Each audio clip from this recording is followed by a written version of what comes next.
Okay, now I will talk a little bit about what I've learned from psychedelics. I feel self-conscious doing it, but on the other hand, wouldn't it be stupid for me to talk about what you've learned from psychedelics?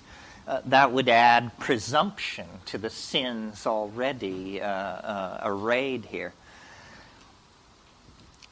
There are different models about what the psychedelic experience is. Here's a couple. Building on Western psychotherapy as elaborated by Freud and Jung, one view of what psychedelics are is it's the part of your mind that you'd rather not do business with. It's the memories of childhood neglect or abuse. It's repressed, kinky fantasies. It's, in other words, the Freudian idea of the unconscious, that somehow these are drugs which dissolve the boundary between conscious and unconscious mind, and then you can do accelerated psychotherapy because resistances have been pharmacologically overcome. That's one model. It's good as far as it goes. It just doesn't go far enough. Then there's another model, which I would call the traditional or shamanic model. And it says the cosmos is a series of levels. And these levels are connected by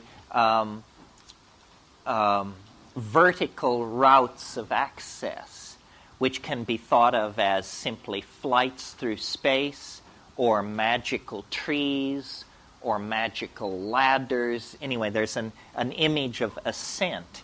And ordinary people exist on only one of these levels. But a shaman is not an ordinary person. A shaman is a superhuman person who has the power of animal allies behind them, and they can go up and down in these elevators that move between levels, and they can therefore recover lost souls, see social hanky-panky, theft and adultery, see the causes behind that, see the causes behind disease, so forth and so on. That would be the traditional one. What I have concluded after 25 years of fiddling with this is that both of those ideas have a certain something to recommend them, but that they don't go far enough, and that we get more to the meat of this if we leave off psychological, the first explanation, or sociological, the second explanation, and actually go for something a little more formal, to wit, a mathematical model of what shamanism is. And what I mean by that is, let's think about what shamans do. They cure disease, and another way of putting that is they have a remarkable facility for choosing patients who will recover. They predict weather, they're very important. They tell where game has gone, the movement of game, and they seem to have an paranormal ability to look into questions, as I mentioned, who's sleeping with who stole the chicken, social transgressions are an open book to them.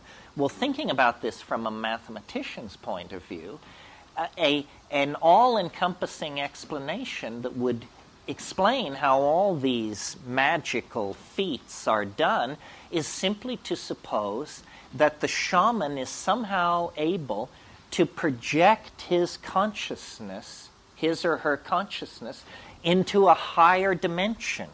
Not metaphorically, as in Sylvester Stallone has many dimensions, not metaphorically, but literally, as in 1 dimension, 2 dimensions, 3 dimensions, and 4. Because if you could move into the 4th dimension, the dimension orthogonal to Newtonian space-time, seeing what the weather is going to be next week is as easy as seeing what the weather is now. Seeing where the game went is as easy as seeing where the game are. Knowing who stole the chicken is simply defined by looking to see who stole the chicken. And I have noticed that all of biology, not simply shamanism within the context of human society, but all of biology is, in a sense, a conquest of dimensionality. That as we ascend the phylogeny of organic life, what animals are a strategy for conquering space-time. And complex animals do it better than simpler animals. And we do it better than any complex animal. And we, 20th century people, do it better than any people in any previous century because we can bind data in so many ways that they couldn't, electronically, on film, on tape, so forth and so on. So the progress of organic life is deeper and deeper into dimensional conquest. Well, from that point of view, then, the shaman begin to look like the advance guard of a new kind of human being. A human being that is as advanced over where we are as we are advanced over people a million years ago, because we have very elaborate strategies for coding the past. It's a dimensional conquest. So that's part of what I've learned about psychedelics. And I could have left it there, but I never do. I always want to bring more in under the umbrella of whatever metaphor it is that's being pushed. And what I have discerned is that time is actually speeding up. That the universe is not what physics tells us it is. Physics tells us that the universe is a physical system, an entropic system that was born in immense energy and chaos and will run down with a bang, with a whimper, not a bang, run down into heat, entropy, and dissipation. The psychedelic data on this is completely different. The psychedelic data says what that model left out was biology and mind. Now, biology, you might imagine, is a fairly ephemeral, recent, fragile phenomenon. It is not. The average star in this galaxy gutters out after about 700 million years. Not our star. We happen to have the good fortune to be around a very stable, slow-burning star. But there has been biology on this planet at least 2 billion years. 3 times the average life of a star. So biology is not some Johnny-come-lately epiphenomena. Biology is a phenomenon more persistent than the life of the stars themselves. And biology is not a static thing. A star evolving now is not greatly different from a star evolving 1 billion years ago. Biology doesn't work that way. Biology constantly changes the context in which evolution occurs. The way I have downloaded this into a phrase is the universe is, the biological universe at least, is a novelty-conserving engine. Upon simple molecules are built complex molecules. Upon complex molecules are built complex polymers. Upon complex polymers comes DNA. Out of DNA comes the whole machinery of the cell. Out of cells comes simple aggregate colony animals like Hydra and that sort of thing. Out of that, true animals. Out of that, ever more complex animals, organs of locomotion, organs of sight, organs of smell, complex mental machinery for the coordinating of data in time and space. This is the whole story of the advancement of life. And in our species, it reaches its culmination and it crosses over into a new domain where change no longer occurs in the atomic and biological machinery of existence. It begins to take place in this world which we call mental. It's called epigenetic change, change which cannot be traced back to mutation of the arrangements of molecules inside long-chain polymers, but change taking place in syntactical structures that are linguistically based. And people have probably been using language with considerable facility for probably 50,000 years, possibly more. In our own time, we have created ever more elaborate languages, ever more elaborate technologies for transforming, storing, and retrieving language, so that we are actually on the brink, of being able to give every single one of you the complete cultural inventory, the complete database of human beings' experience on this planet. That's what these data highways and networks are all about. The nervous system is being hardwired. But what I wanted to draw your attention to about this is it is not only an advance deeper and deeper into novelty, but it's an advance in which each successive stage occurs more quickly than the stage which preceded it. So, once you get the Big Bang, then nothing much happens for a long, long time. There's plasma streaming through the universe. The universe is slowly cooling, but that's the most dramatic, complex process in the universe, this cooling. Then, after a certain point, more complex processes come in. Complexification begins to build, and as it builds, it begins to happen faster and faster and faster. And the great puzzle in the biological record is the suddenness of our own emergence, human emergence out of the primate line. It happened with enormous suddenness. Lumholtz calls it the most explosive reorganization of a major organ of a higher animal in the entire fossil record. And that's, a great embarrassment to the theory of evolution, because this is the organ which generated the theory of evolution. We're not talking an appendix or an eyebrow here. We're talking the very organ which generated it. I think that we have taken far too much responsibility for what is happening, and that what we took to be a staircase we were climbing is actually an up escalator.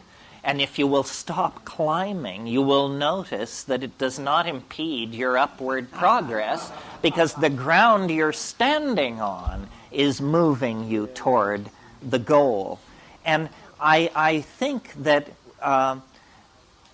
this idea, which may be the proof that I'm bonkers, requires a fairly radical reorganization of consciousness, because what I'm saying is the universe was not born in a fiery explosion from which it has been being blasted outward ever since.